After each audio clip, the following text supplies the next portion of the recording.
तो बच्चों हमने एक क्वेश्चन अकाउंटिंग इक्वेशन हम कर रहे हैं। अकाउंटिंग इक्वेशन का जो चैप्टर कर रहे हैं उसमें हमने क्वेश्चन नंबर 1 किया था। और जैसा कि आपको मालूम है अकाउंटिंग इक्वेशन का फॉर्मूला होता है assets is equal to liabilities plus capital. Assets जो होती है हमेशा लायबिलिटीज और कैपिटल के बराबर होती है। तो हमने इसका टीएस ग्रेवाल का क्वेश्चन नंबर 1 किया था। अब हम एक ऐसा क्वेश्चन ले रहे हैं, यदि टीएस ग्रेवाल के एक एक क्वेश्चन करने जाएंगे थोड़ा टाइम ज्यादा लगेगा, वीडियो भी ज्यादा लेंदी हो जाएगा। तो मैं आपका टाइम सेव करने के लिए हम एक ऐसा कॉमन क्वेश्चन बना लेते हैं जिसमें करीब करीब पूरे क्वेश्चन इन्वॉल्व हो जाए। तो 2-3 अपन इस तरह के क्वेश्चन बना लेंगे जिसमें मैक्सिमम चीजें कवर्ड हो जाए, 100% चीजें कवर्ड हो जाए। और उसमें हमें अलग अलग एक एक क्वेश्चन करने के बजाय बहुत कम समय में अपना पूरा चैप्टर कंप्लीट हो जाए। तो हम इस तरह से एक सवाल ले रहे हैं और उसमें असेट्स में हमने जैसे पहले एक लिस्ट बनाई थी, उसमें बहुत सारी चीजें थी। उसमें कुछ नाम इस सब इन जो सवाल हमने लिया उसमें आएगा। कैश, स्टॉक, बैंक, फर्नीचर, उसके बाद मशीन, मोटरसाइकिल, डेटर्स। ये असेट्स में जो हम सवाल लेके चल रहे हैं उसमें ये असेट्स रहेंगी। और लायबिलिटीज में क्रेडिटर और कैपिटल। जैसा आपको मालूम है कि कैपिटल भी एक तरह की लायबिलिटीज ही होती है जो ऑनर की होती है, बिजनेसमैन की होती है, बिजनेस की नहीं होती है। तो हम एक ऐसा कॉमन सवाल ले रहे हैं जिसमें ये सब चीजें असेट्स के रूप में आने वाली हैं और ये लायबिलिटीज में आपका क्रेडिटर आ जाएगा और एक कैपिटल आ जाएगी। तो इस तरह से हम काफी सवाल एक ऐसा कंप्लीट कॉमन सवाल बना ले, कंप्लीट सवाल बना ले जिसमें मैक्सिमम चीजें कवर्ड हो जाए और एक एक सवाल करने के बजाय हमारा एक कम टाइम में एक बहुत अच्छा पूरा टीएस ग्रेवाल का सॉल्यूशन हमें मिल जाए लगभग करीब। और टीएस ग्रेवाल के साथ ही आप किसी और दूसरी बुक को भी लेके चलते हो तो वो भी इसमें कवर्ड हो जाएगी। जरूरी नहीं टीएस ग्रेवाल, मैक्सिमम चीजें इसमें अपन कवर्ड कर लेंगे। अब जैसे इसका फर्स्ट ट्रांजेक्शन हम लेते हैं।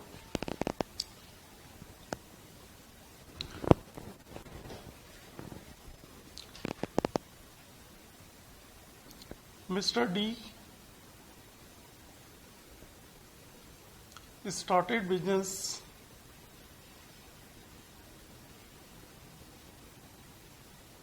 with cash rupees 1 lakh,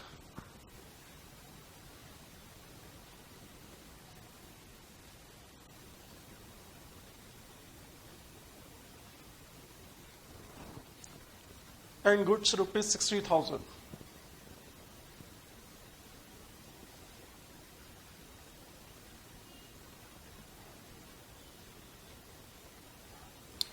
तो ये हमारा एक फर्स्ट ट्रांजेक्शन है। और यहाँ पर अधिकतर क्वेश्चन में स्टार्टेड या किसी क्वेश्चन में कमेंसमेंट लिखा रहता है। तो कमेंसमेंट या स्टार्टेड दोनों का मतलब सेम ही होता है, स्टार्ट करना, शुरू करना। तो मिस्टर डी इससे एक बिजनेस स्टार्ट कर रहा है जिसमें वो 1 लाख रुपए कैश लगा रहा है और 60,000 जो है वो गुड्स लगा रहा है। तो अब हमें इन एक एक इक्वेशन, एक एक जो ट्रांजेक्शन है उसको हमें यहाँ लिखना है।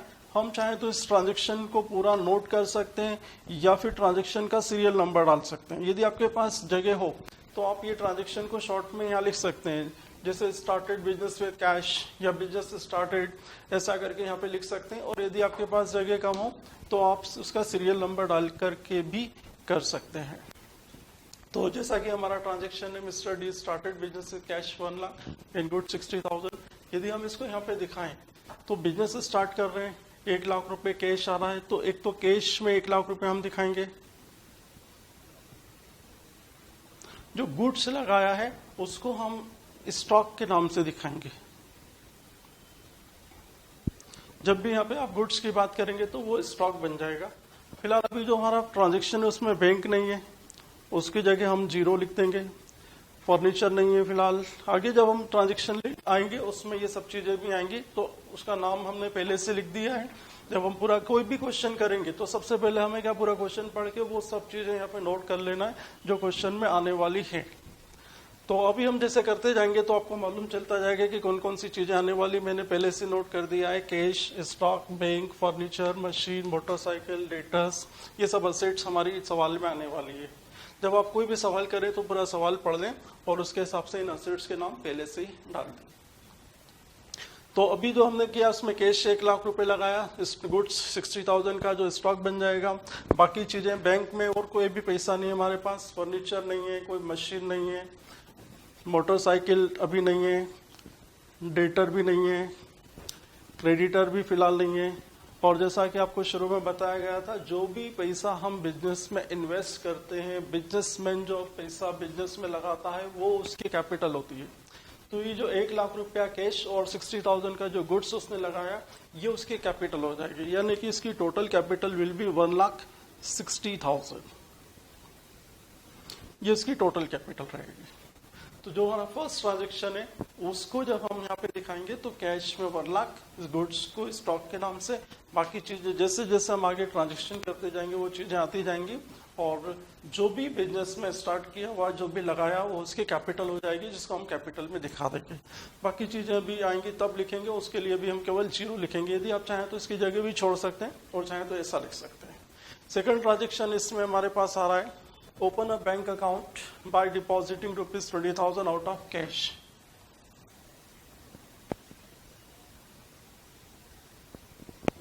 Open a bank account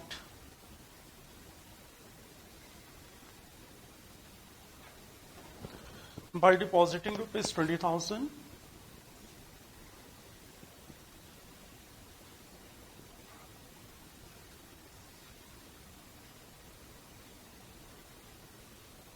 out of cash.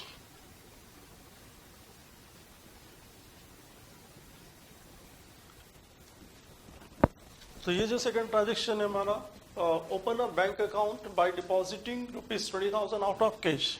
इसको सिंपल तरीके से कहीं कहीं ट्रांजेक्शन में लिखा रहता ओपन अ बैंक अकाउंट, या केवल लिखा रहता है डिपॉजिटेड इनटू बैंक, कुछ भी लिखा है। कुल मिलाकर के यदि आप अकाउंट ओपन कर रहे हैं या बैंक में डिपॉजिट कर रहे हैं, सबका मतलब ये है कि बैंक में पैसा जमा कर रहे हैं। तो जब भी हम कोई बैंक में अकाउंट ओपन कर रहे हैं, बैंक में डिपॉजिट कर रहे हैं और कैश में से, क्योंकि जो पैसा हम जमा करेंगे वो हमारे कैश में से जमा करेंगे, तो यहाँ ये होगा जब हम सेकंड ट्रांजेक्शन लेंगे। फिर आपको मैं बता दूं कि पूरा ट्रांजेक्शन की जगह आपके पास हो तो आप लिख दें, नहीं तो ट्रांजेक्शन का सीरियल नंबर डाल दें। तो ये जो सेकंड नंबर सीरियल नंबर हम डाल रहे हैं, और एक बैंक अकाउंट ओपन करा, 20,000 रुपए कैश में से हमने लेकर के जमा किया, तो हमारा कैश 20,000 रुपए कम हो जाएगा। हमारा कैश 20,000 रुपए कम हो जाएगा और बैंक में 20,000 रुपए आ जाएगा। ये जो बैंक वाला अकाउंट है, बैंक एक असेट्स हमारी है, तो कैश कम हो जाएगा और वो पैसा हमारा बैंक में चला जाएगा। तो यहाँ पे ध्यान रखिए, एक असेट्स कम हो रही है लेकिन एक असेट्स बढ़ रही है। उधर कोई इसका फर्क नहीं पड़ेगा, इसका इफेक्ट उधर नहीं आएगा लायबिलिटी साइड में। इस तरह से आपका हर इक्वेशन के बाद दोनों साइड का टोटल इक्वल होता जाएगा, कहीं पे भी कोई भी चेंज नहीं आएगा। बाकी चीजें फिलहाल अभी हमारे पास कोई चेंज नहीं हो रही है, स्टॉक वही का वही रहेगा, स्टॉक में कोई चेंज नहीं हुआ है। फर्नीचर तो अभी भी नहीं आया है, मशीन भी अभी भी नहीं है, मोटरसाइकिल नहीं है अभी भी, डेटर्स भी फिलहाल नहीं है, क्रेडिटर्स में भी अभी कोई एंट्री नहीं हुई है, और कैपिटल में भी इससे कोई चेंज नहीं आएगा। कैपिटल में तभी चेंज आएगा जब आप कैपिटल लगाएंगे जो शुरू में लगाई थी, या एडिशनल कैपिटल, फर्दर कोई एडिशनल कैपिटल लगाते हैं तो चेंज आएगा, या बिजनेस में कोई लॉस या प्रॉफिट होगा तो कैपिटल में चेंज आएगा, नहीं तो कैपिटल में कोई चेंज नहीं आएगा। तो ये बैंक में हमने जमा किया 20,000 रुपए, हमारा कैश कम हो जाएगा। जैसा पहले भी मैंने आपको बताया था कि जब हम बैंक कुछ पैसा जब माइनस करना हो तो माइनस के लिए हम ब्रैकेट लगा देते हैं, तो ब्रैकेट लगाएंगे तो इसका मतलब होता है कि उतना अमाउंट माइनस हो गया, तो इतना पैसा कैश कम हो गया और वो बैंक में चला गया। तो इस तरह से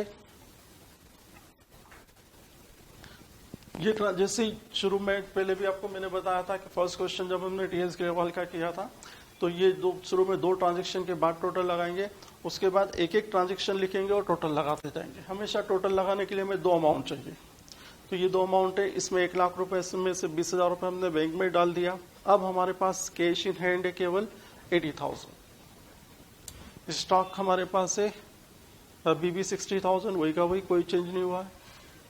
बैंक हमारे पास है 20,000 रुपए, जो भी अभी हमने डिपॉजिट किया बैंक में वो हमारी एसेट्स है। यदि बैंक में हमारा पैसा पड़ा है तो वो भी हमारी एसेट्स होती है।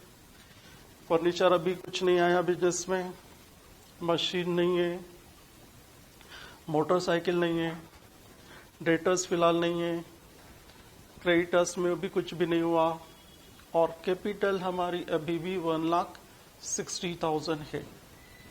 तो इस तरह से ये जो 2 ट्रांजेक्शन हुए उनका ये इफेक्ट रहेगा। इसके बाद हम आ जाएं और जैसे ही हम ये दो इन टोटल लगाएंगे तो ये जो टोटल होगा इसको हम कहेंगे न्यू इक्वेशन।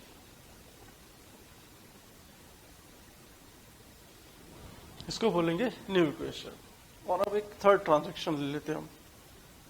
जैसे मैंने बताया, हम पर्टिकुलर किसी क्वेश्चन को करने के बजाय हम एक ऐसी चीज कॉमन ले रहे हैं जो पूरे चैप्टर को कवर्ड करती है। आप कोई सा भी सवाल करें, इसके बाद आपका सब सवाल समझ में आ जाएगा और बहुत इजीली समझ में आ जाएगा और बहुत इंटरेस्टिंग है। थोड़ा सा ध्यान देंगे तो बड़ा मजा आएगा इसमें।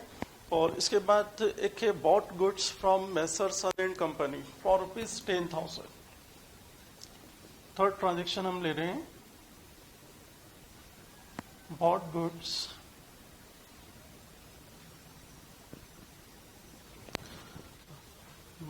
From messrs Son and company for ₹10,000।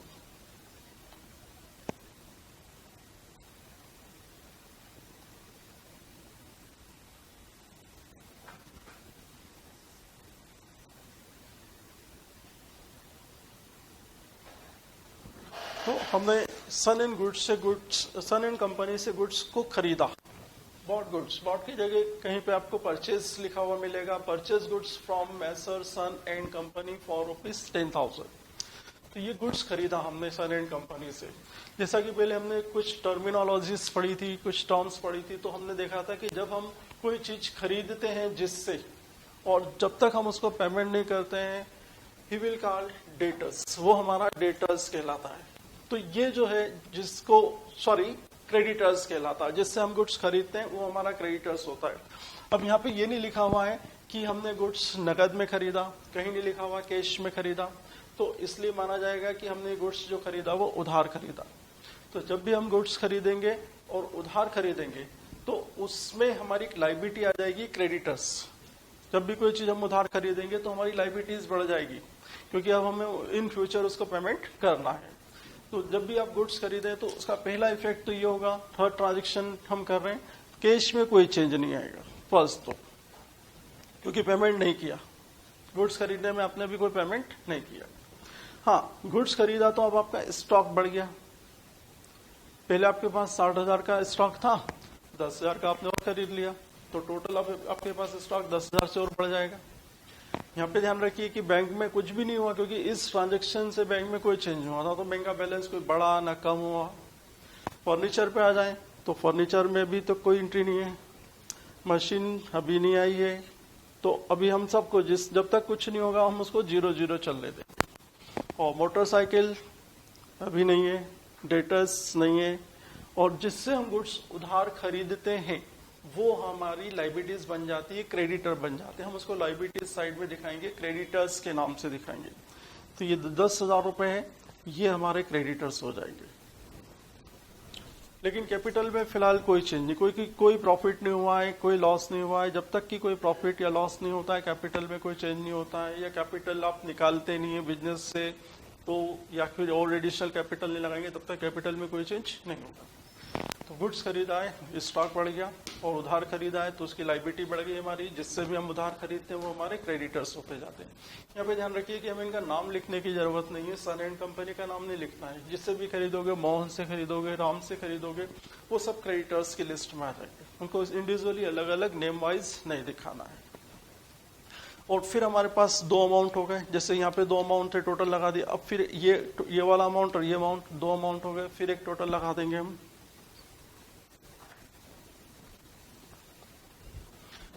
इसका टोटल हम लगाएं तो इसका टोटल हो जाएगा 80,000, इसका टोटल हो जाएगा 70,000, ये टोटल हो जाएगा 20,000 का 20,000। इसमें यही का यही रिपीट हो जाएगा, क्योंकि कोई चेंज नहीं हुआ।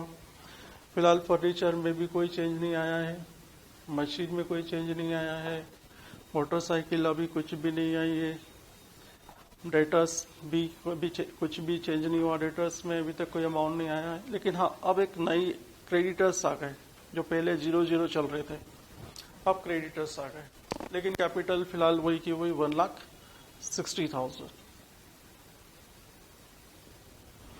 तो इस तरह से फिर ये जो टोटल आया, जैसे ये इन दोनों का टोटल लगाया था, न्यू इक्वेशन बनी थी, वैसे ही अब ये जो टोटल लगाया, फिर इसको भी हम नाम देंगे new equation.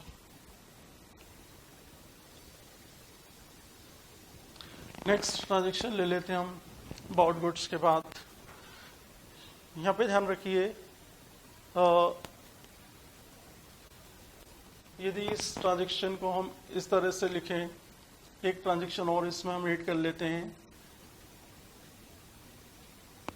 He bought goods on credit ₹10,000। He bought goods, यहाँ पे ही से मतलब मिस्टर डी बिजनेसमैन, ये हम उसकी बात कर रहे हैं। गुड्स किसने खरीदा? तो मिस्टर डी बिजनेसमैन ने खरीदा। कैसे खरीदा? तो उधार खरीदा। अब यदि इस ट्रांजेक्शन और इस ट्रांजेक्शन को हम देखें तो इस ट्रांजेक्शन और इस ट्रांजेक्शन में कोई डिफरेंस नहीं है।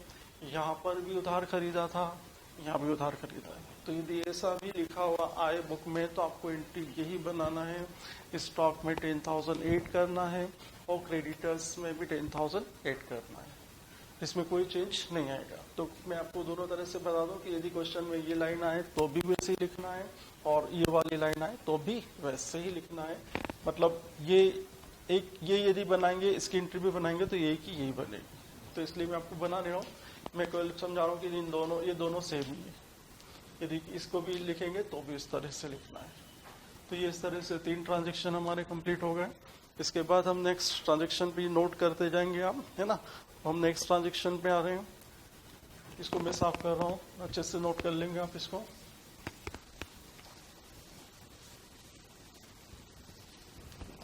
नेक्स्ट ट्रांजेक्शन हमारा इसमें purchase goods for cash ₹5,000। Number 4,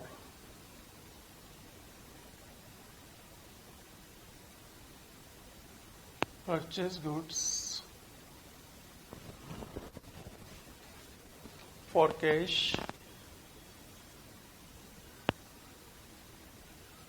₹5,000 and on credit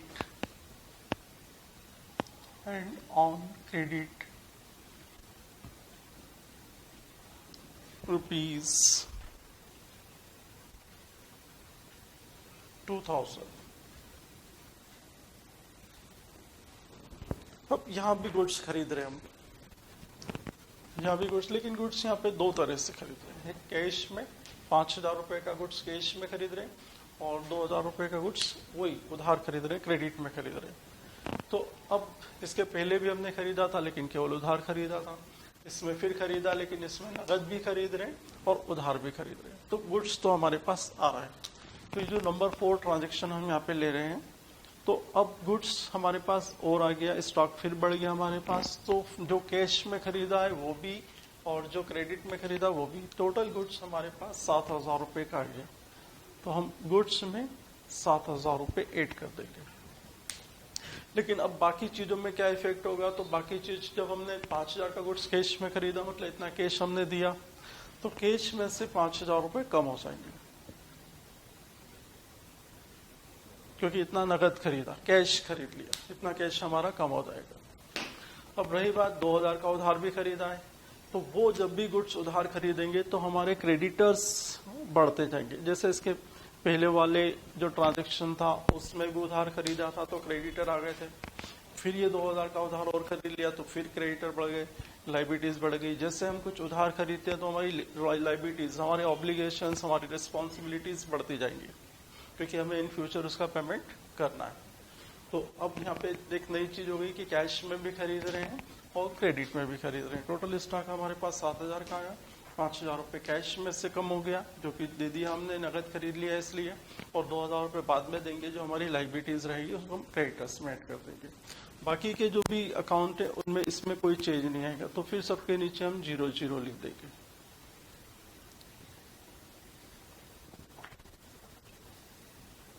capital में भी कोई चेंज नहीं आएगा।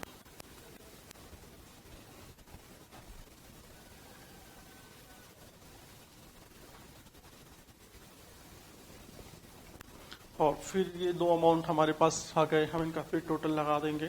तो 80,000 में से 5,000 गए तो अब हमारे पास बचे 75,000। स्टॉक अब हमारे पास और बढ़ गया, 77,000 का हो गया। बैंक बैलेंस में कोई चेंज नहीं है, वही का वही 20,000। फर्नीचर में भी कोई चेंज नहीं हुआ, मशीन में कोई चेंज नहीं हुआ, मोटरसाइकिल में कोई चेंज नहीं हुआ, डेटर्स में कोई चेंज नहीं हुआ। क्रेडिटर्स बढ़ गए, अब क्रेडिटर्स हो गए 12,000 और कैपिटल वही सेम 1,60,000। तो इस तरह से ये 4 ट्रांजेक्शन हो गए। फिर ये जो टोटल लगाया है, जब भी हम 2 ट्रांजेक्शन हमारे सामने आएंगे हम उनका टोटल लगाएंगे और उस टोटल को नाम देंगे new equation. New equation. Next transaction number 5 ले रहे हैं हम। नेक्स्ट ट्रांजेक्शन हमारा अब हम ले रहे हैं purchase furniture on credit for ₹30,000। अभी तक हमने गुड्स खरीदा था, तो गुड्स जब खरीदते हैं तो वो तो स्टॉक में आ जाता है। जब हम फर्नीचर खरीद रहे हैं जो कि एक असेट्स होती है, तो असेट्स में हमने फर्नीचर का नाम पहले से लिख रखा है, तो ये जो फर्नीचर खरीदा है ये फर्नीचर में आके ऐड हो जाएगा। उधार खरीदा है, जैसे कि गुड्स उधार खरीदते हैं तो क्रेडिटर बन जाते हैं, वैसे ही और भी कोई चीज आप उधार खरीदेंगे तो आपकी लाइबिलिटीज बन जाएगी, जो आप क्रेडिटर्स होंगे उसमें ऐड करना पड़ेगा आपको। तो ये जो 5th वाला ट्रांजेक्शन है, यहाँ पर हम नंबर 5 डाल रहे हैं। और क्योंकि फर्नीचर उधार खरीदा है, क्रेडिट में खरीदा है, इसलिए कैश में तो कोई चेंज आना नहीं है और स्टॉक में भी कोई चेंज नहीं आना है, बैंक में भी कोई चेंज नहीं आएगा। फर्नीचर अब हमारे पास आ जाएगा 30,000 जो अभी तक नहीं था। मशीन में कोई चेंज नहीं, मोटरसाइकिल में कोई चेंज नहीं, डेटर में कोई चेंज नहीं। लेकिन जब भी कोई चीज आप उधार खरीदते हो, क्रेडिट में परचेस करते हो, तो आपके क्रेडिटर्स, आपकी लाइबिलिटीज बढ़ती जाएगी। तो 30,000 से आपके क्रेडिटर्स बढ़ जाएंगे। लेकिन फिलहाल कैपिटल में कोई चेंज नहीं आएगा। तो इस तरह से फर्नीचर खरीदने की एक एंट्री ये बनेगी, फर्नीचर का अमाउंट बढ़ जाएगा, फर्नीचर में ऐड होगा और उधार खरीदने इसलिए क्रेडिटर्स में ऐड हो जाएगा और बाकी अकाउंट में कोई चेंज नहीं आएगा। और फिर जैसे हमारे पास फिर 2 अमाउंट हो गए, हम इसका फिर एक टोटल लगा देंगे और इसका टोटल यदि हम लगाएं तो ये कैश में तो कोई चेंज हुआ नहीं है, तो वही का वही अमाउंट हमारे पास आ जाएगा 75,000। स्टॉक में भी कोई चेंज नहीं हुआ है, वो भी वही का वही आ जाएगा। बैंक बैलेंस भी वही 20,000, फर्नीचर 30,000, मशीन फिलहाल अभी भी नहीं है, वही 0, मोटरसाइकिल भी 0, डेटर्स भी 0 और क्रेडिटर्स अब बढ़ गए, हमारे क्रेडिटर्स हो गए 42,000 के और कैपिटल 1,60,000। तो इस तरह से फिर एक टोटल हमारे पास आया और जब भी टोटल लगाएंगे तो उस टोटल को हम नाम देंगे न्यू इक्वेशन। तो इस तरह से ये 5 ट्रांजेक्शन है, इसको आप नोट करेंगे। मैं इसको आगे कंटिन्यू कर रहा हूँ, ये अमाउंट मैं यहाँ लेकर आ रहा हूँ और फिर आगे के ट्रांजेक्शन हम इसमें लेंगे। इसको मैं साफ कर देता हूँ पर की एंट्रियों को।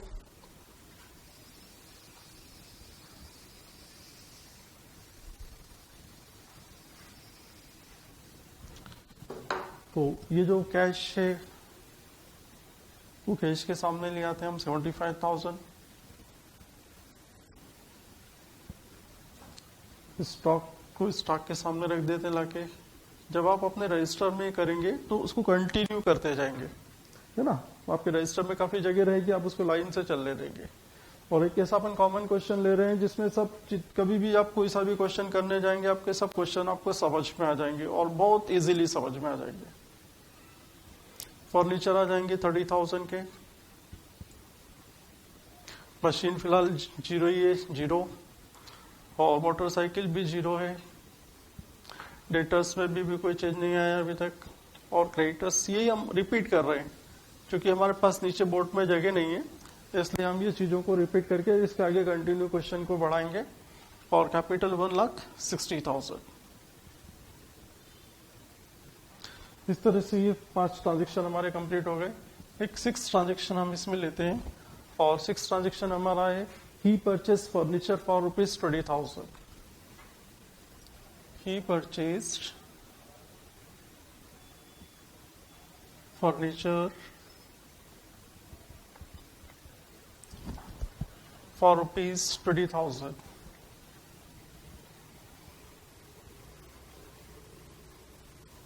तो एक फर्नीचर खरीद रहे हैं 20,000 रुपए का। इससे पहले भी फर्नीचर खरीदा था, उधार खरीदा था। यहाँ पे फिर फर्नीचर खरीदा, लेकिन नहीं लिखा है कि किससे खरीदा है, कैसे खरीदा है। तो यहाँ पर जब कि कोई नाम नहीं दिया हुआ है और कुछ नहीं लिखा हुआ है, क्रेडिट भी नहीं लिखा हुआ है, तो हम ये मानेंगे कि नगद खरीदा है, पैसा दे दिया। तो ये वाला जब ट्रांजेक्शन, हम 6 वाला ट्रांजेक्शन यहाँ पे लिखेंगे, तो 20,000 का फर्नीचर जो हमारे पास आया, तो 20,000 रुपए से हमारा कैश कम हो जाएगा, क्योंकि नगद खरीद रहे हैं। यहाँ पर जब भी कोई चीज नगद खरीदते हैं तो उतना पैसा आपका कम हो जाएगा।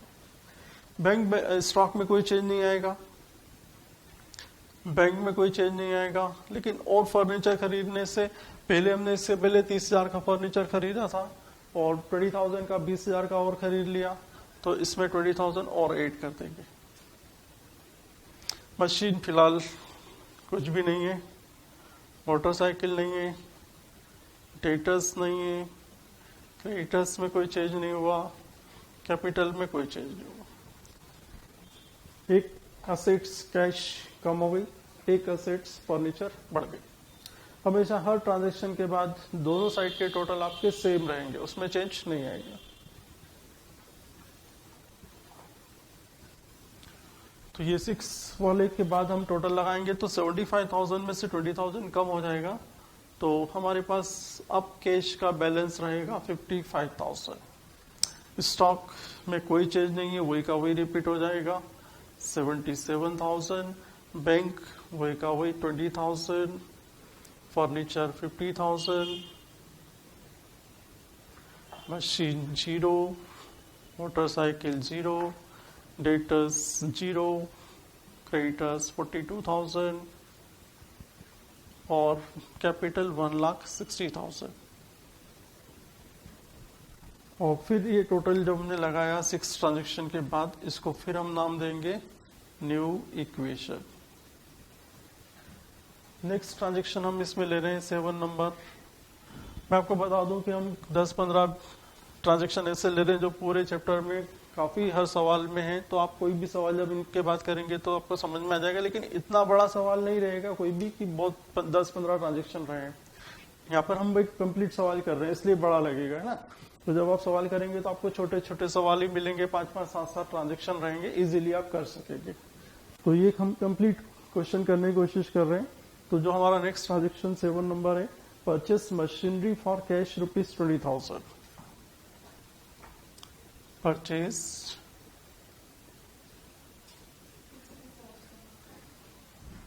ट्रांजेक्शन हम ले रहे हैं, तो purchase machinery for cash ₹20,000। Purchase machinery for cash ₹20,000।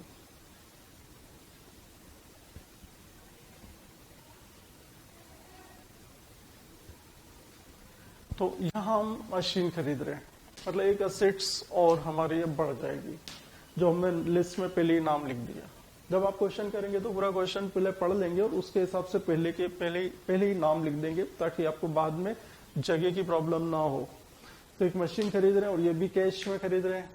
जैसे इसके पहले फर्नीचर खरीदा था, तो फर्नीचर भी कैश में खरीदा था, तो कैश में कम हो गया था और फर्नीचर में आ गया था। सिमिलरली मशीन खरीदेंगे तो मशीन में आ जाएगा, और कैश में खरीद रहे हैं तो कैश कम हो जाएगा। मतलब एक असेट्स आपकी कम हो जाएगी और एक असेट्स आपकी नहीं बढ़ जाएगी। तो फिलहाल लायबिलिटीज पे इसका कोई इफेक्ट नहीं पड़ेगा और टोटल फिर भी सेम रहेगा। तो कैश हमारा कम हो जाएगा 20,000 से। स्टॉक में कोई चेंज नहीं है, बैंक में कोई चेंज नहीं, फर्नीचर में कोई चेंज नहीं। लेकिन अब एक नया अकाउंट हमारे पास आ रहा है, मशीन अकाउंट। जो भी ट्रांजेक्शन होते हैं हम उसको अकाउंट बोलते हैं। जैसे मशीन खरीदी तो मशीन अकाउंट हो गया हो, मोटरसाइकिल खरीदी तो मोटरसाइकिल अकाउंट हो गया। तो अकाउंट का मतलब जो भी है ना, अकाउंट का मतलब ऐसा नहीं कि बैंक वाला अकाउंट, जो भी अकाउंट, जैसे कैश तो कैश अकाउंट, स्टॉक तो स्टॉक अकाउंट।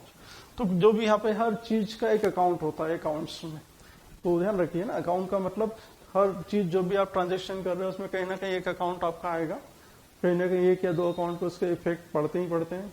तो मशीन आ गई, कैश कम हो गया, मोटरसाइकिल में कोई चेंज नहीं हुआ, डेटर्स में कोई चेंज नहीं हुआ, क्रेडिटर्स में कोई चेंज नहीं हुआ इस ट्रांजेक्शन से, कैपिटल में भी कोई चेंज नहीं हुआ। तो इस तरह से हम इसका टोटल लगा देंगे। ये चीजें हम हटा देते हैं जो पहले वाली थी।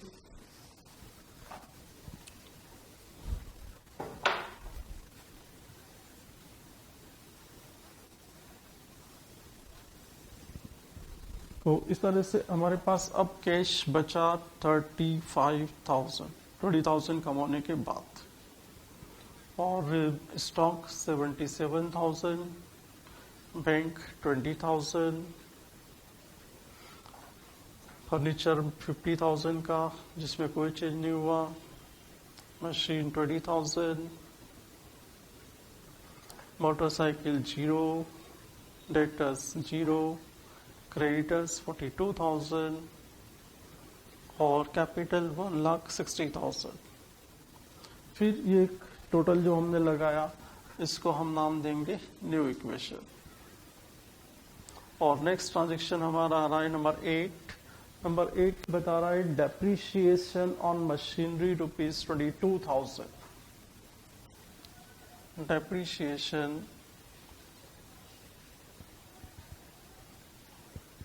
on machinery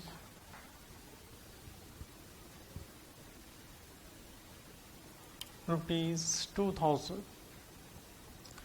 ध्यान रखिए एक डेप्रीशिएशन एक नई टर्म आ रही है। हम आगे जब अकाउंट्स पढ़ेंगे तो डेप्रीशिएशन एक चैप्टर ही होता है लेवल में।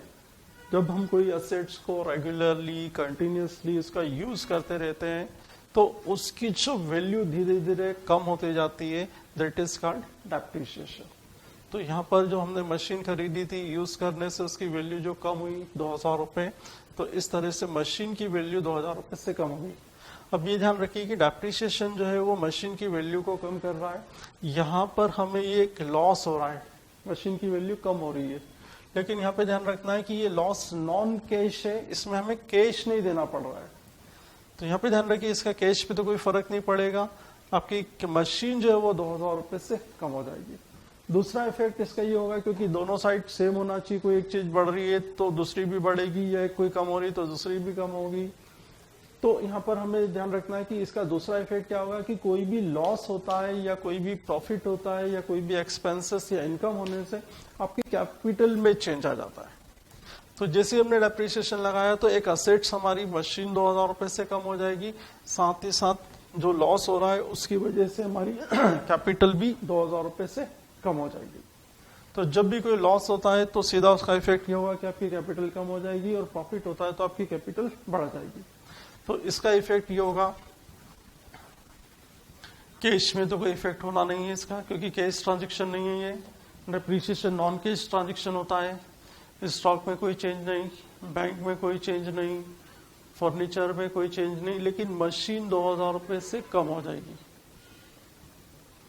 मोटरसाइकिल में कोई चेंज नहीं है, अभी भी नहीं है मोटरसाइकिल। डेटर्स 0, क्रेडिटर्स में कोई चेंज नहीं है, लेकिन कैपिटल आपकी 2,000 से कम हो जाएगी। तो जो हमेशा ध्यान रखिए, यदि मशीन पे डेप्रीशिएशन लगा रहे हैं तो मशीन की वैल्यू भी कम होगी और उतने ही अमाउंट से कैपिटल भी कम हो जाएगा। हो सकता है फर्नीचर पे डेप्रीशिएशन लगाना हो तो फर्नीचर की वैल्यू भी कम हो जाएगी और कैपिटल की वैल्यू भी कम हो जाएगी। जब भी डेप्रीशिएशन लगाएंगे तो उसका यही इफेक्ट होगा। जिस असेट्स पे आप डेप्रीशिएशन लगाएंगे उसकी वैल्यू कम होगी और कैपिटल भी कम हो जाएगी। अब हमारे पास नई इक्वेशन आ रही है जिसमें कैश वही 35,000 ही रह रहा है, कैश में कोई चेंज नहीं आ रहा है। स्टॉक 77,000 ही है, बैंक 20,000, फर्नीचर 50,000 का, मशीन अब 2,000 रुपए से कम हो गई डेप्रीशिएशन की वजह से, तो 18,000, मोटरसाइकिल 0, डेटर्स 0, क्रेडिटर्स 42,000 और कैपिटल अब हमारी कम होकर हो जाएगी 1,58,000। और जैसा कि जब भी हम दो अमाउंट हमारे सामने आएंगे हम उनका टोटल लगाएंगे और उस टोटल को हमेशा नाम देंगे न्यू इक्वेशन। तो इस तरह से ये 8 ट्रांजेक्शन हो गए हमारे। और नेक्स्ट ट्रांजेक्शन हम लिख रहे हैं, ऊपर के ट्रांजेक्शन में साफ कर रहा हूँ, ये आप नोट करते जाएंगे सब।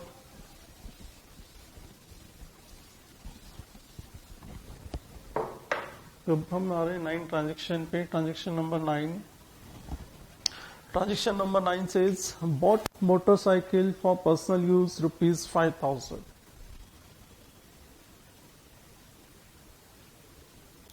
Bought motorcycle for personal use rupees 5,000.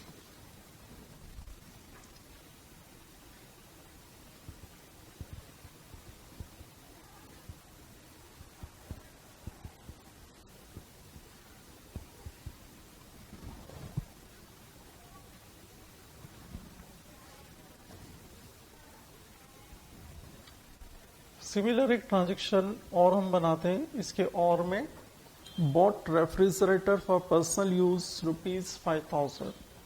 Bought motorcycle की जगह हम ले रहे हैं रेफ्रिजरेटर,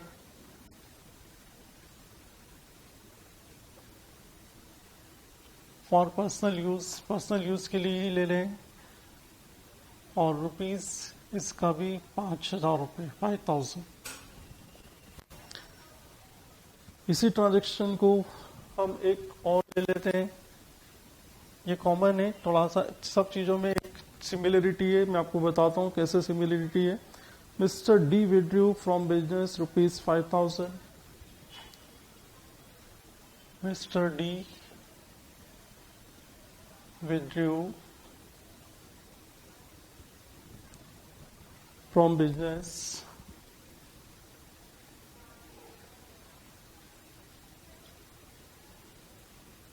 रुपीज 5,000, या हम इसको इस तरह से भी बोल सकते हैं, amount withdrawn rupees 5,000, amount withdrawn rupees 5,000।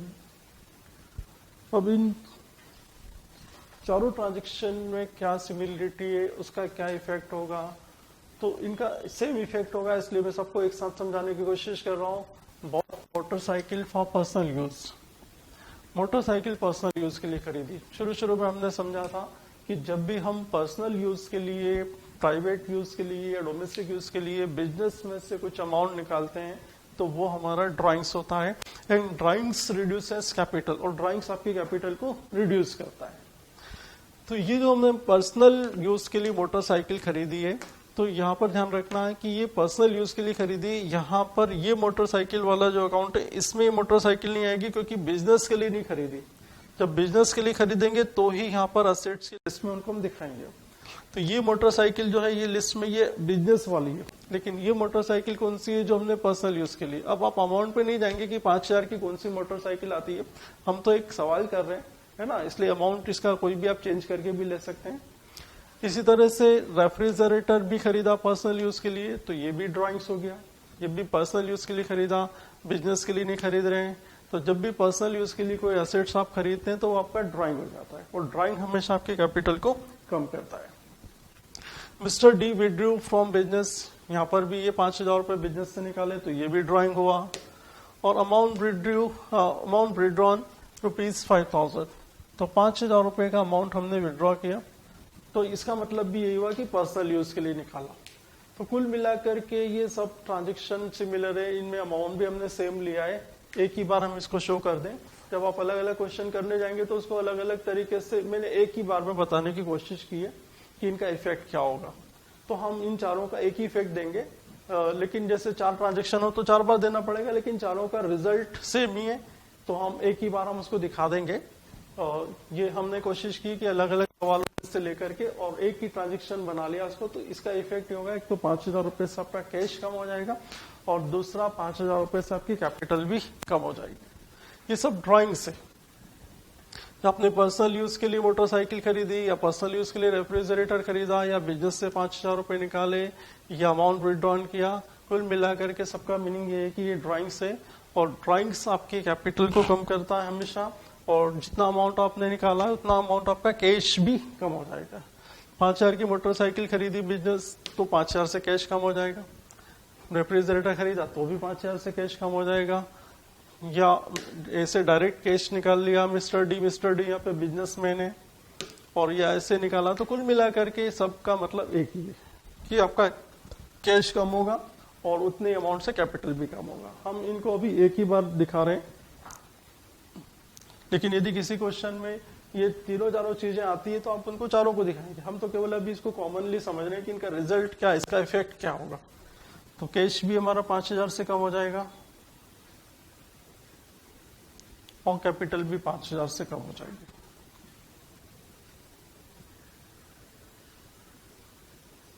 लेकिन ध्यान रखिए बाकी के अकाउंट में कोई चेंज नहीं होगा, और जब चेंज नहीं होगा तो उनके नीचे आप 0 लिखेंगे ताकि उनका रिजल्ट उस ट्रांजैक्शन से चेंज ना हो।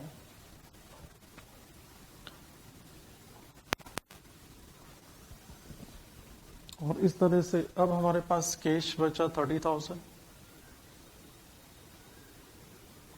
स्टॉक में 77,000, बैंक 20,000, फर्नीचर 50,000, फर्नीचर के बाद मशीन 18,000, मोटर 0, डेटर्स 0, क्रेडिटर्स 42,000, और कैपिटल अब हमारी कम हो गई 5,000 से, तो ये हो गई 1,53,000। तो इस तरह से फिर एक हमारे पास टोटल आया जिसको हम बोलेंगे न्यू इक्वेशन। ध्यान रखिए इन सब का मतलब ड्राइंग से, और ड्राइंग्स का कैश कम हो जाएगा और कैपिटल भी कम हो जाएगा ड्राइंग्स की वजह से। ये किसी भी तरह से क्वेश्चन में पूछा जाए उसका तरीका ये रहेगा करने का, आपको कैश और कैपिटल कम करना है। नेक्स्ट हम ट्रांजेक्शन ले रहे हैं 9, और उस ट्रांजेक्शन को लेने से पहले क्योंकि बोर्ड में जगह नहीं है तो हम इसको ऊपर रिपीट कर रहे हैं, आप अपनी कॉपी में कंटिन्यू करते जाएंगे।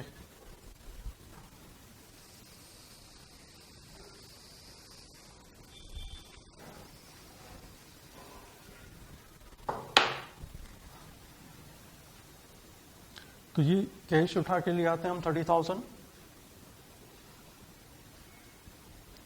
और स्टॉक 77,000 से लिए आते हैं उठा के, बैंक 20,000, फर्नीचर 50,000 का, machine 18,000,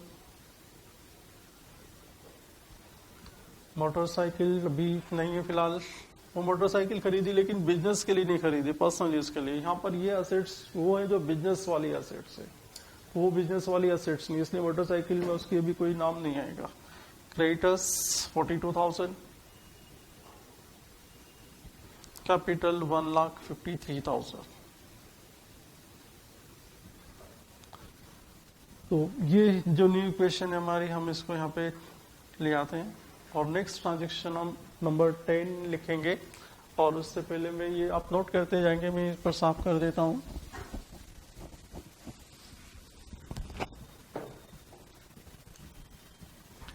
transaction number 10, purchase motorcycle for cash ₹20,000, purchase motorcycle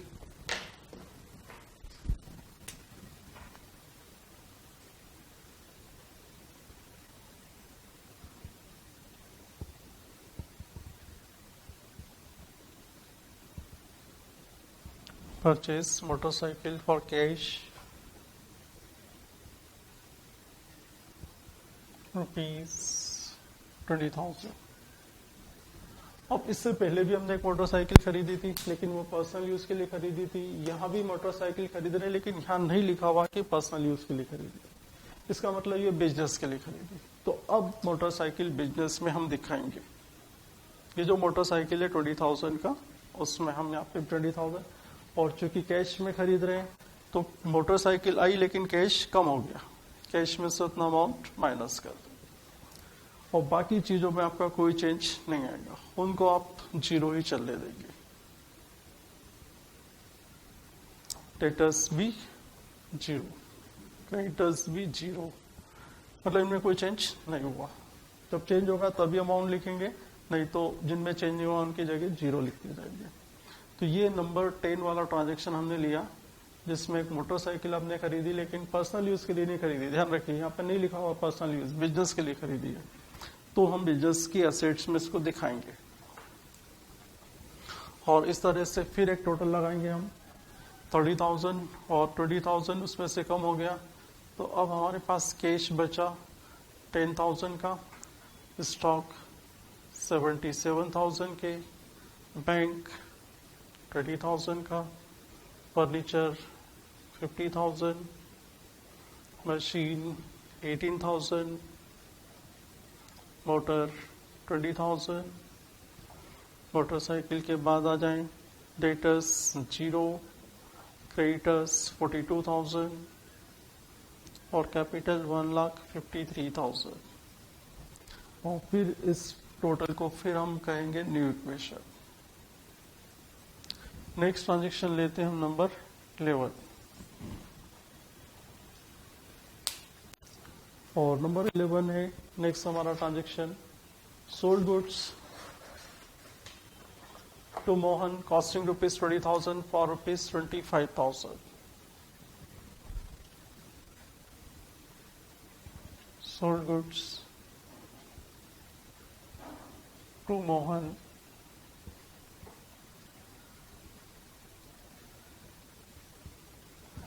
Mohan को सेल कर रहे हैं, कॉस्टिंग ₹20,000 फॉर ₹25,000।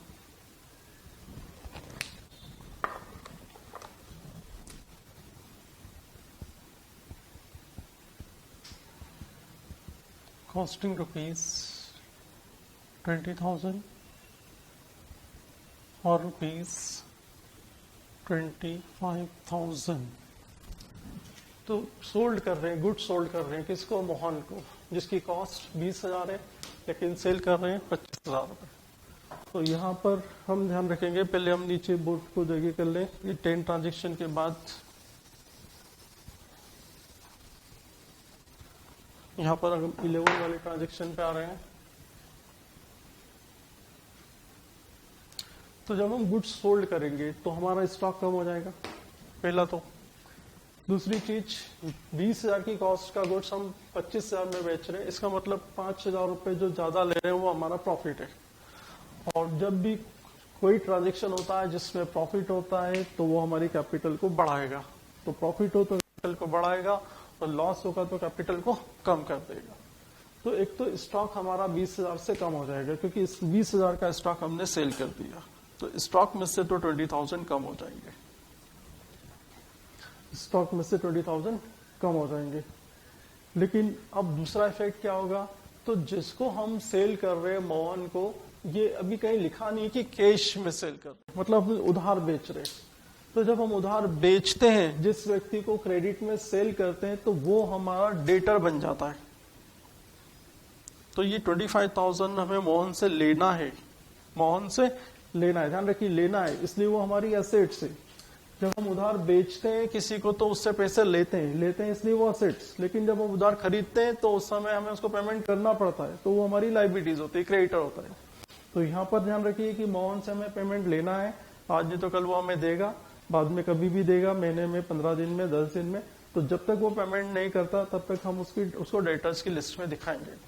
तो 20,000 का सामान हमने बेचा, कितने में बेचा? 25,000 में।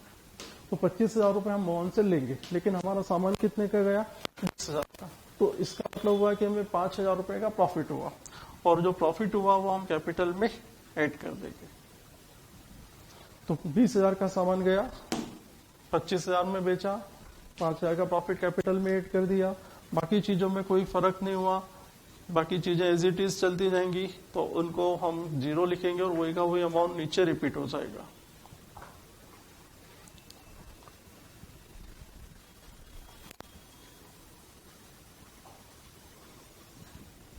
तो इस तरह से फिर एक टोटल हमारे सामने आ रहा है।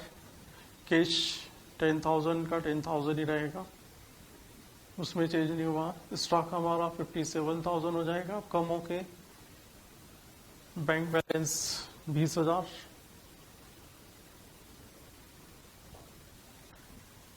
फर्नीचर 50,000,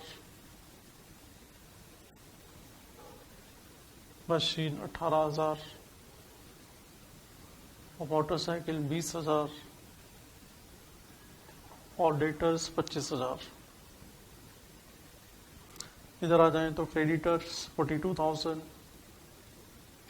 और कैपिटल 1,58,000। और ये जो टोटल आएगा ये हो जाएगा हमारी न्यू इक्वेशन। जब भी टोटल लगाएंगे तो उसको नाम दे देंगे न्यू इक्वेशन। तो ये 11 नंबर वाला ट्रांजैक्शन कंप्लीट हुआ। तो इस तरह से मोहन को हमने माल बेचा है, सामान बेचा है, 20,000 की कॉस्ट का 25,000 में बेचा, तो स्टॉक कम हो गया हमारा और 5,000 का प्रॉफिट हुआ जब हमने कैपिटल मेड कर दिया। नेक्स्ट ट्रांजेक्शन पे जा रहे हैं हम नंबर 12 पर।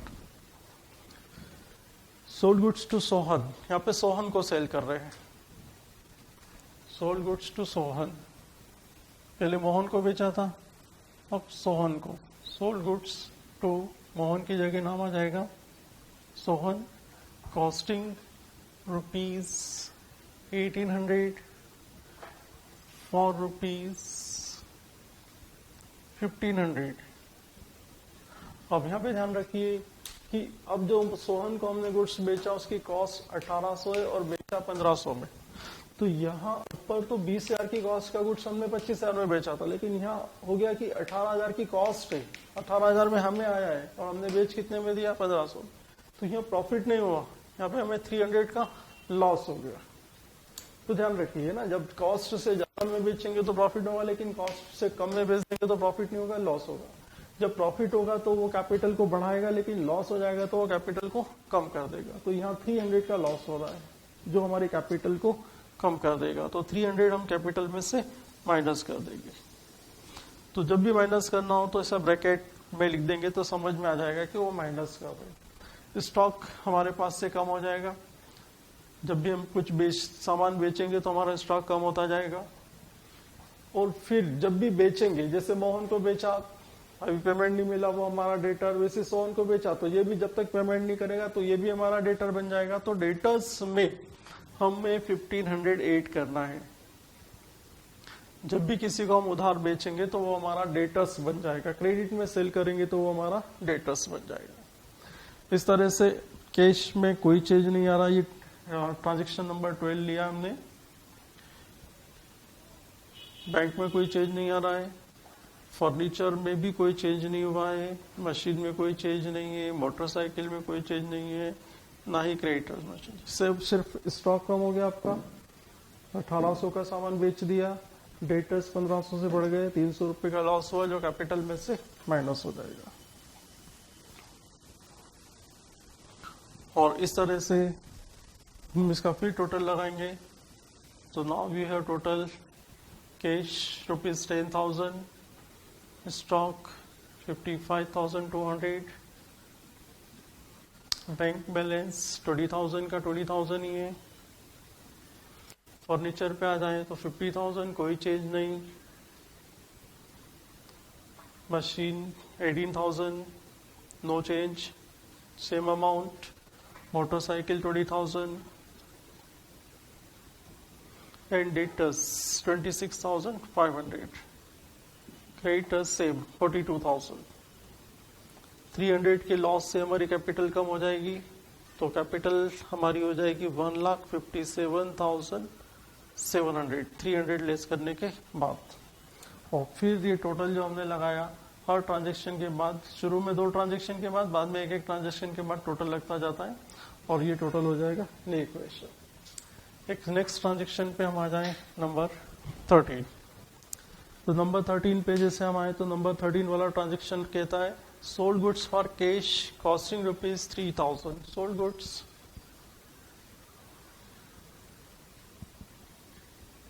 फॉर कैश, गुड्स सेल कर रहे हैं 40,000 का, कॉस्टिंग रुपीज 30,000। अब यहाँ पर गुड्स सेल कर रहे हैं, ऊपर भी गुड्स सोल्ड किया था, सोल्ड गुड्स, लेकिन यहाँ पे मोहन को सेल किया था, कहीं नहीं लिखा था कि कैश में सेल किया है, कैश की बात ही नहीं हो रही थी। यहाँ पे सोहन को यहाँ पे कैश में सेल कर रहे हैं। जब कैश में सेल कर रहे हैं तो जितना आप कैश में सेल कर रहे हो वो कैश आपके पास आ गया, उतना पैसा हमारा बढ़ जाएगा। उधार नहीं बेचा, बाद में नहीं मिलेगा, मिल गया, आज ही मिल गया पेमेंट। तो 40,000 रुपए का जो गुड्स हमने बेचा उसकी कॉस्ट 30,000 है, बेचा 40,000 में। तो यहाँ पे 10,000 रुपए ज्यादा में बेच रहे हैं, तो ये 10,000 रुपए 30,000 का सामान 40,000 में बेच रहे हैं, मतलब 10,000 का हमें प्रॉफिट हो रहा है। और फिर जब भी प्रॉफिट होता है तो हम कैपिटल में आ जाए, कैपिटल हमारी बढ़ जाएगी। तो 10,000 से हमारी कैपिटल बढ़ जाएगी, लेकिन सामान कितने का चला गया हमारे पास से, तो 30,000 का स्टॉक हमारे पास से कम हो जाएगा। और कम करने के लिए वो ब्रैकेट में लिखेंगे हम 30,000, लेकिन बेचा कितने में, 40 में। तो हमारे पास जो कैश आया वो तो 40,000 आया। तो जब हम कैश दिखाएंगे तो कैश में तो 40,000 दिखाएंगे, 40,000 रुपए हमारे पास आए, 40,000 में बेचा, स्टॉक इतने का चला गया, माल हमारे पास से 30,000 का कम हो गया, 10,000 का जो प्रॉफिट होगा वो कैपिटल में ऐड हो जाएगा। बाकी अकाउंट में कोई चेंज नहीं होगा। तो बाकी अकाउंट में हम 0 लिखेंगे जब तक कि कोई चेंज नहीं होता है। और इसका हम टोटल लगाएं, after 13 transactions, then we will get cash rupees 50,000,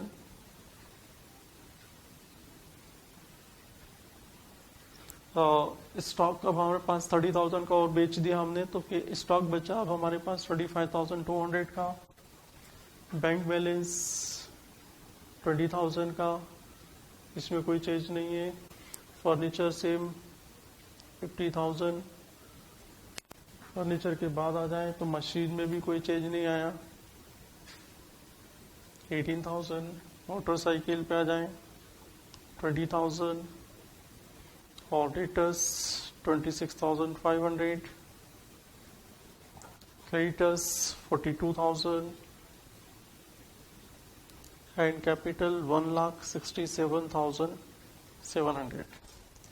और ये 13 आफ्टर 13 ट्रांजेक्शन, ये जो टोटल है, फिर इसको हम नाम दे देंगे न्यू इक्वेशन।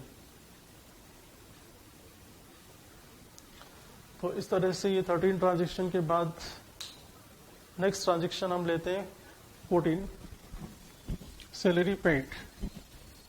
एक्सपेंसेस की कुछ ट्रांजेक्शन्स ले लेते हैं।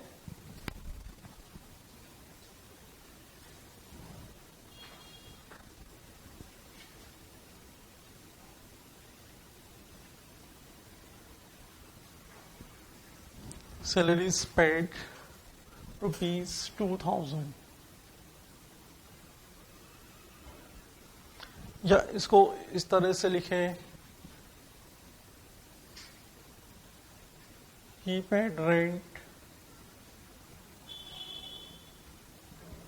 ₹2,000, या इसी को हम इस तरह से लिख दें, he paid cartage ₹2,000, he paid cartage ₹2,000। cartage is a transportation expenses, cartage एक transportation expenses होता है। या फिर सैलरी पेड ₹2,000 टू राज,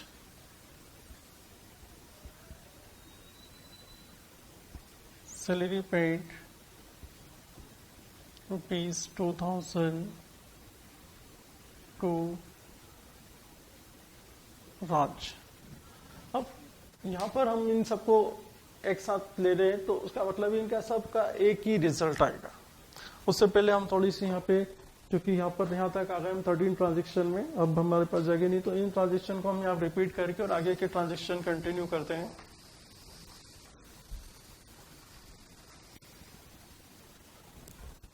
तो ये कैश का अमाउंट कैश के सामने नोट कर लेते हैं, 50,000। स्टॉक का अमाउंट स्टॉक के सामने 25,200। बैंक 30,000। फर्नीचर 50,000। वही अमाउंट रिपीट कर रहे हैं, आप लोग आगे अपनी कॉपी में कंटिन्यू करते जाएंगे उसको। 18,000 मशीन के लिए। मोटरसाइकिल के लिए 20,000 और डेटर्स 26,500, क्रेडिटर्स 42,000 एंड कैपिटल 1,67,700। हमेशा जब आपको चेक करना है सवाल सही है क्या, तो ये टोटल का इसका टोटल सेम होना चाहिए, हमेशा सेम चलेगा, दोनों साइड का assets is equal to liability plus capital रहेगा। तो ये जो नीचे वाला अमाउंट हमने यहाँ रिपीट कर लिया, बोर्ड में जगह नहीं थी इसलिए। और अब हम 14 ट्रांजेक्शन पे आ रहे हैं। 14 ट्रांजेक्शन में सैलरी पेड या रेंट पेड या कार्टेज पेड या सैलरी पेड टू राज, सबका जो इफेक्ट है या रिजल्ट है वो सेम रहेगा। जब भी हम कोई चीज का पेमेंट करते हैं, कोई एक्सपेंसेस का पेमेंट करते हैं, तो ध्यान रखिए कि उतना अमाउंट आपका कैश कम हो जाएगा, उतनी अमाउंट से आपकी कैपिटल भी कम हो जाएगी। तो इसका भी सेम रहेगा, इसका भी सेम रहेगा। तो हम कॉमनली अभी एक रिजल्ट दिखा रहे हैं, लेकिन जब क्वेश्चन में यदि अलग अलग आता है तो आपको अलग अलग दिखाना है सब। लेकिन अभी हम चूंकि सब चीज को कॉमनली समझ रहे हैं कि इनका रिजल्ट क्या करना है या इनका क्या ट्रीटमेंट करना है, तो इनका सीधा सीधा ट्रीटमेंट ये रहेगा कि 2,000 रुपये जो है कैश में से कम हो जाएंगे हमारे, और 2,000 रुपये कैपिटल में से भी कम हो जाएंगे। चाहे ऐसा लिखा हो ट्रांजेक्शन तो भी यही करना है, चाहे ऐसा लिखा हो तो भी यही करना है, या ये लिखा हो, सबका मतलब एक ही है यहाँ पर कि जब हम सैलरी पेड कर रहे हैं या रेंट पेड कर रहे हैं या कार्टेज पेड कर रहे हैं या सैलरी पेड, यहाँ पे किसी का नाम लिखा हुआ तो उससे कोई फर्क नहीं पड़ेगा, आपका कैश भी कम हो जाएगा और आपकी कैपिटल भी कम हो जाएगी। तो इस तरह से कभी भी कोई भी एक्सपेंसेस का आप पेमेंट करते हैं कैश में से, तो आपकी कैश और कैपिटल आप माइनस कर देंगे। जब आप बुक में से सवाल करेंगे तो आपको ये अलग अलग जगह अलग अलग ट्रांजेक्शन मिलेंगे, लेकिन तरीका यही रहेगा, आप करेंगे इसी तरीके से, कैश में से भी कम कर देंगे और कैपिटल में से भी कम कर देंगे। और इस तरह से अब हमारे पास कैश का बैलेंस रहेगा 48,000, स्टॉक रहेगा 25,200, बैंक बैलेंस 20,000 ही रहेगा, उसमें कोई चेंज नहीं हुआ, furniture 50,000, machine 18,000, motorcycle 20,000 and debtors 26,500, creditors 42,000 और कैश कैपिटल जो है वो कम होकर के हो जाएगा 1,65,700। और इस टोटल को फिर हम नाम देंगे न्यू इक्वेशन। फिर से ध्यान दे देना, जब भी इस तरह का कोई भी पेमेंट कर रहे हैं, हम रेंट का पेमेंट कर रहे हैं या सैलरी का पेमेंट कर रहे हैं या कार्टेज का पेमेंट कर रहे हैं या सैलरी पेड कर रहे हैं, किसी का नाम दे रखा है, तो कैश और कैपिटल को कम करना है। बस हर जगह आपको यही ध्यान रखना है, चाहे वो नाम रेंट की जगह यदि कमीशन पेड करेंगे तो भी वही लिखना है, कार्टेज पेड करेंगे तो भी वही लिखना है, इंटरेस्ट पेड करेंगे तो भी यही चीज रहेगी, मतलब कुल मिलाकर के ट्रीटमेंट सेम रहेगा। नेक्स्ट ट्रांजेक्शन हम ले रहे हैं 15 और 15 नंबर ट्रांजेक्शन हमारे पास है rent received.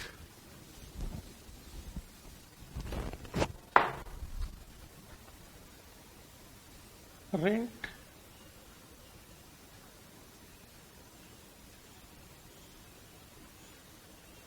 received rupees 2,000, rent received rupees 2,000। या आप बुक में जाएंगे तो कहीं कहीं इस तरह से भी लिखा रहेगा rent received from tenant, rent received from tenant rupees 2,000। Tenant से मतलब किराएदार, किराएदार से किराया मिला।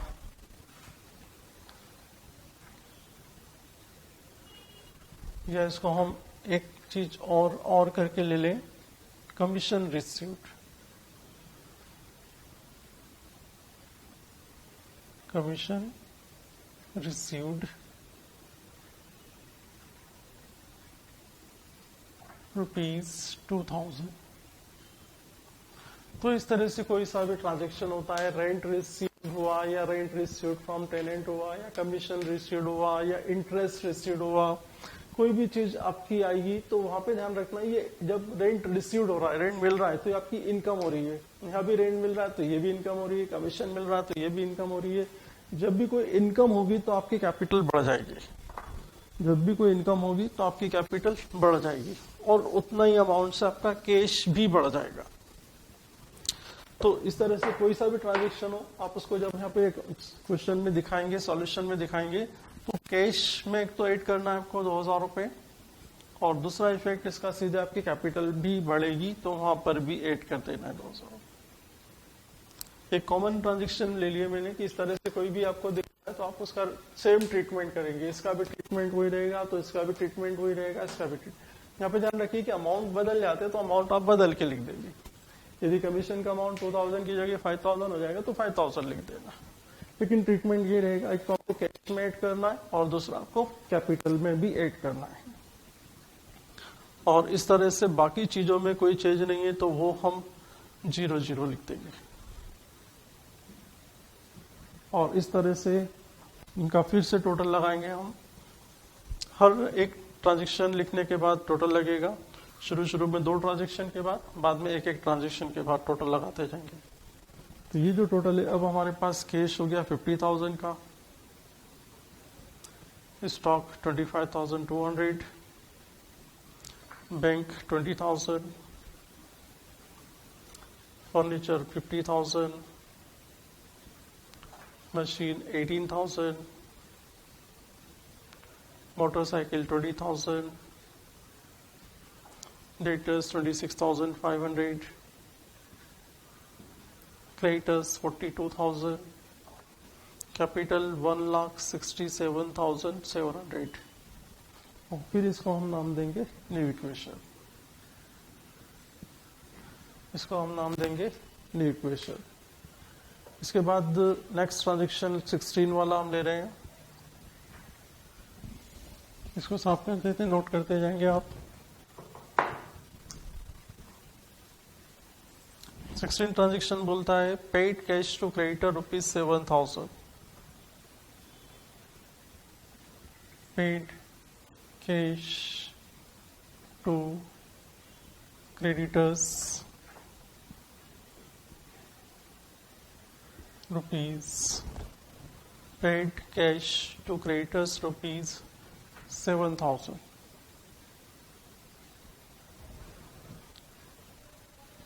तो यहाँ इस 16 ट्रांजेक्शन की बात करें तो क्रेडिटर्स वो जिनसे हमने उधार माल खरीदा था, जिनसे हमने क्रेडिट में गुड्स परचेज किया, तो ये क्रेडिटर्स, ये हमारी लाइबिलिटीज थी। अब हमने इनको कैश पेमेंट कर दिया, 7,000 रुपए इनको कैश दे दिए। तो जब भी हम कैश देंगे, इनको पेमेंट करेंगे, तो हमारी लाइबिलिटी कम हो जाएगी, लेकिन साथ ही साथ हमारा कैश भी कम हो जाएगा उतनी अमाउंट से। तो जब भी आप क्रेडिटर्स को पेमेंट करोगे, लाइबिलिटीज का पेमेंट करोगे, तो लाइबिलिटीज आपकी कम होती जाएगी, लेकिन ध्यान रखना है कि आपका कैश भी उतने अमाउंट से कम हो जाएगा। तो 7,000 से कैश को भी कम करेंगे और 7,000 से ही क्रेडिटर्स को भी कम करेंगे। जब भी आप पेमेंट कर देंगे तो आपकी लाइबिलिटीज कम हो जाएगी, क्रेडिटर्स धीरे धीरे कम होते जाएंगे, और बाकी चीजों में कोई चेंज नहीं आएगा, इसलिए बाकी सब चीजें 0 ही चलेगी।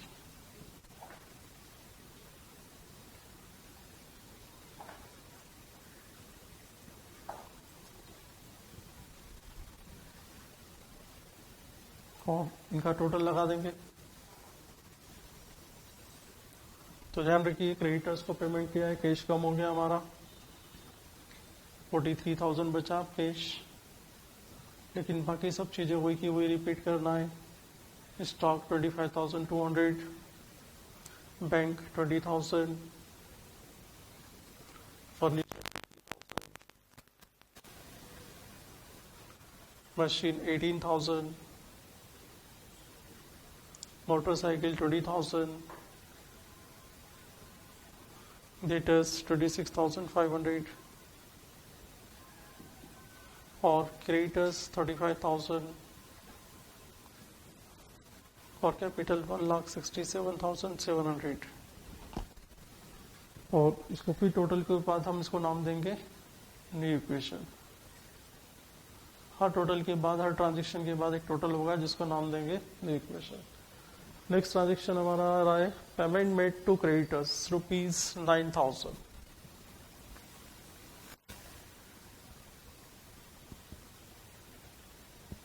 Payment made to creditors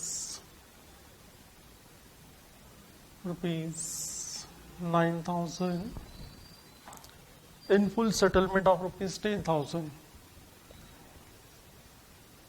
in full settlement of ₹10,000। तो यहाँ पर फिर हम पेमेंट कर रहे हैं, जैसे यहाँ पे पेड किया था क्रेडिटर्स को, सिमिलरली यहाँ पे फिर पेड कर रहे हैं क्रेडिटर्स को 9,000 और फुल सेटलमेंट में कर रहे हैं, और 10,000 रुपये एक्चुअल में हमको देना है और हम उसके फुल सेटलमेंट में 9,000 का पेमेंट कर रहे हैं। तो नेक्स्ट ट्रांजेक्शन हमारा है payment made to creditors ₹9,000 in full settlement of ₹10,000। तो हम क्रेडिटर्स को 9,000 का पेमेंट कर रहे हैं, और फुल सेटलमेंट जब भी आएगा तो समझ जाना कि वहां पे कोई ना कोई डिस्काउंट वाली बात है, रिबेट वाली बात है। एक्चुअल में हमको देना 10,000 रुपए और हम फुल सेटलमेंट में पेमेंट कर रहे हैं 9,000। जब अक्सर आपने देखा होगा जब हम किसी को उधार खरीद लेते हैं, जब पेमेंट करने जाते हैं तो कहीं ना कहीं थोड़ी बार्गेनिंग करते हैं कि हम आपको चलिए 10,000 की जगह आप 9,000 ले लो, 8,000 ले लो, और सामने वाला कभी कभी एग्री भी हो जाता है।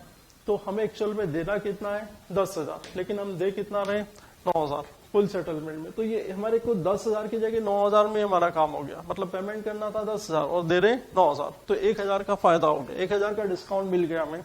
तो ये जो डिस्काउंट मिला हमें वो हमारी कैपिटल को बढ़ाएगा। जब भी कुछ प्रॉफिट होता है तो हमारी कैपिटल बढ़ जाएगी, हमेशा ध्यान रखना है। प्रॉफिट होता है कैपिटल बढ़ जाएगी, इनकम होती है कैपिटल बढ़ जाएगी, लॉस होता है तो कैपिटल कम हो जाएगी, या एक्सपेंसेस होता है तो भी कैपिटल कम हो जाएगी। तो 9,000 रुपए हमने क्रेडिटर्स को दे दिए, तो 9,000 रुपए दिए तो कैश में से 9,000 रुपए कम हो जाएंगे, लेकिन क्रेडिटर्स जो है वो 10,000 रुपए से कम हो जाएंगे, उनका हमारी लाइबिलिटी 10,000 से कम हो जाएगी, क्योंकि एक्चुअल में हमको देना 10 थे, हमने दिए 9, तो 9,000 रुपए दिए, लेकिन हमारा काम हो गया 10,000 के क्रेडिटर कम हो गए, 10,000 की लाइबिलिटी कम हो गई, 1,000 का प्रॉफिट हो गया। और 17 ट्रांजेक्शन ले रहे हैं हम, payment made to creditors ₹9,000 in full settlement of ₹10,000। तो ये हमें एक्चुअल में क्रेडिटर्स को पेमेंट तो 10,000 का करना है, लेकिन फुल सेटलमेंट में हम उनको पेमेंट कर रहे हैं 9,000 का। हम अक्सर जब किसी को पेमेंट करने जाते हैं, जो चीज हमने पहले उधार खरीदी है और उसका पेमेंट करना है, तो वहाँ कहीं ना कहीं कभी कभी हम बार्गेनिंग करते हैं, और बार्गेनिंग करते हैं कहीं कि थोड़ा डिस्काउंट मिल जाए। तो एक्चुअल में हमको 10,000 रुपए देना है क्रेडिटर्स को, लेकिन हम फुल सेटलमेंट कर रहे हैं, और उससे जब हमने फुल सेटलमेंट कर लिया तो उन्होंने कहा कि 9,000 रुपए दे दो, तो हमने 10,000 की जगह 9,000 में हमारा काम हो गया। देना था 10,000 लेकिन दिए 9,000, तो 1,000 का फायदा हो गया। तो कैश में से तो हमारे 9,000 कम हो गए, लेकिन क्रेडिटर्स जो है वो 10,000 के पूरे कम हो जाएंगे। हमारी लाइबिलिटी तो 10,000 से कम हो जाएगी, 10,000 से कम हो जाएगी। 1,000 का जो प्रॉफिट हुआ वो कैपिटल में ऐड कर देगी। जब भी कोई प्रॉफिट होता है आप कैपिटल में ऐड कर दो, लॉस होता है तो कैपिटल में से लेस कर दो। तो ये क्रेडिटर्स को हमने 9,000 रुपए दिए, और फुल सेटलमेंट जब भी क्वेश्चन में ये सेंटेंस आता है, ये वर्ड आता है सेटलमेंट वाला, तो समझ जाना कि फुल सेटलमेंट में डिस्काउंट रहता है। तो देना था 10,000 और दिए 9,000, 1,000 का डिस्काउंट मिल गया। कैश में से 9,000 कम हो गए, और डेट जो क्रेडिटर है, जो हमारी लाइबिलिटीज है, वो तो पूरी 10,000 से कम हो जाएगी। 1,000 का फायदा होगा हमको, वो हम कैपिटल में ऐड कर देंगे। बाकी चीजों में कोई चेंज नहीं आएगा, बाकी चीजों में हम 0 डाल देंगे, जब तक कि कोई चेंज नहीं होता है, वो ऊपर वाली अमाउंट रिपीट होते जाएंगे। और इस तरह से ये जो 617 वाला ट्रांजेक्शन हमने लिया, इसको टोटल लगा देते हैं।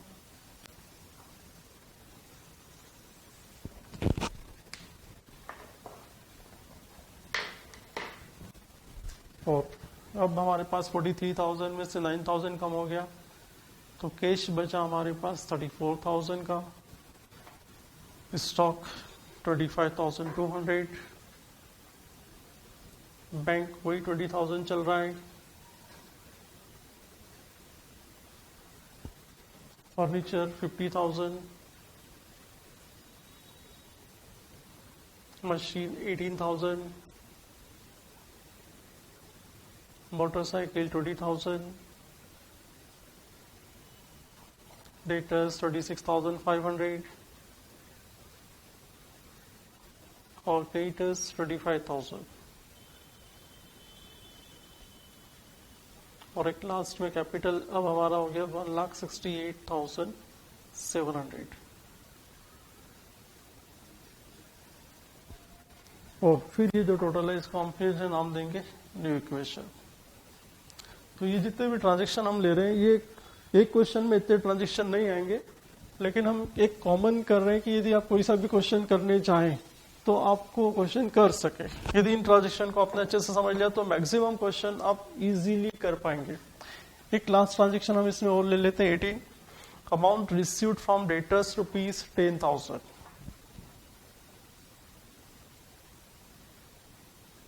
अमाउंट रिसीव्ड फ्रॉम डेटर्स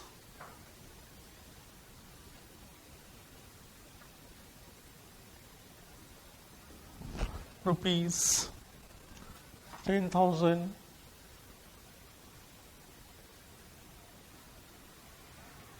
अब डेटर्स से हमें 10,000 रुपए मिल रहे हैं। डेटर्स वो जिनको हमने उधार माल बेचा था, जिनको हमने क्रेडिट में गुड्स सेल किया था, ये डेटर्स।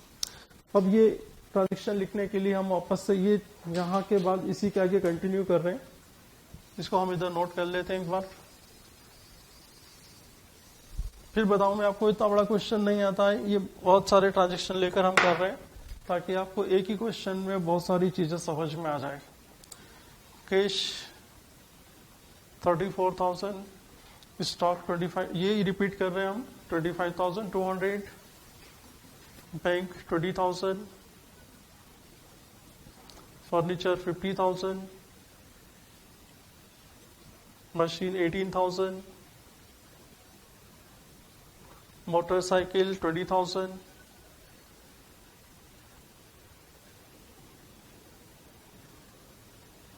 डेटर्स 26,500,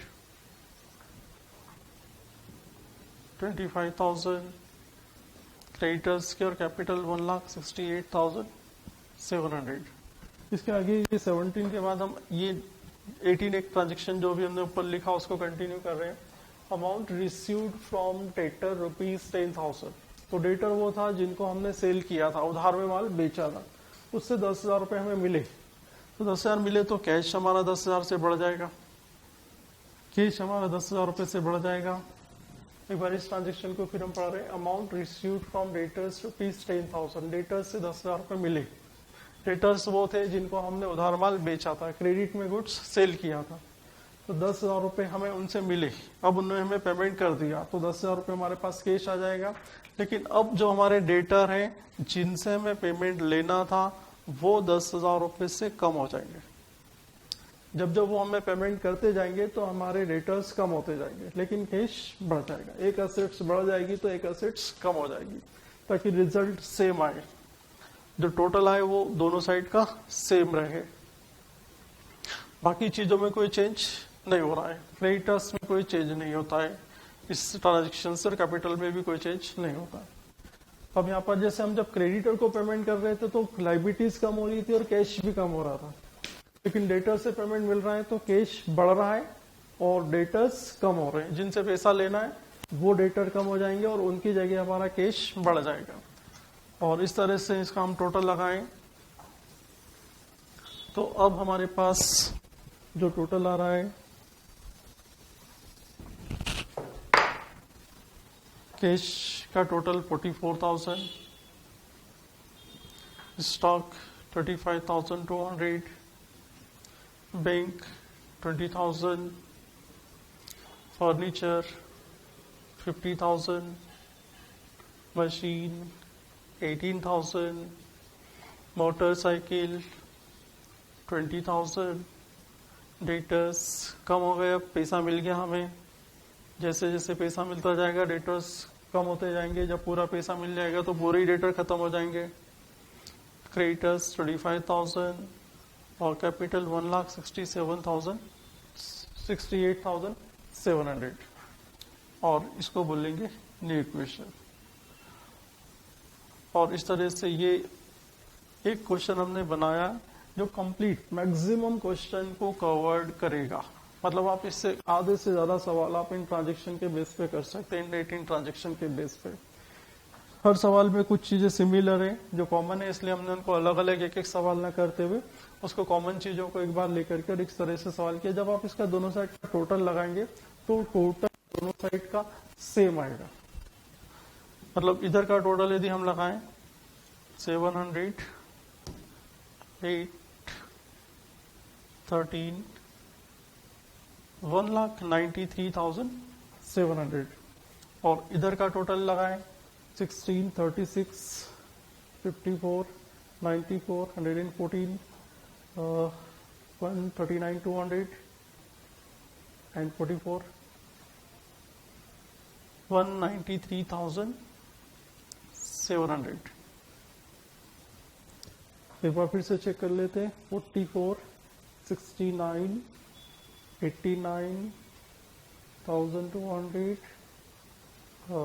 89 के बाद 99, 139, 147, 157, 157, 177 एंड 16,500। तो ये दोनों साइड आप टोटल लगाएंगे तो 1,93,700, 193,700 दोनों साइड आ रहा है। और ये हमेशा सेम ही आएगा यदि आप सवाल सही करेंगे तो ये क्वेश्चन एक आप अच्छे से समझ लो, नोट कर लो और मैक्सिमम क्वेश्चन आप इससे कर लेंगे। एक दो क्वेश्चन और हम बना के करेंगे जिसमें कुछ चीजें और है जो इसमें कवर्ड नहीं हुई है, हम उसमें कोशिश करेंगे कि उसमें कवर्ड हो जाए।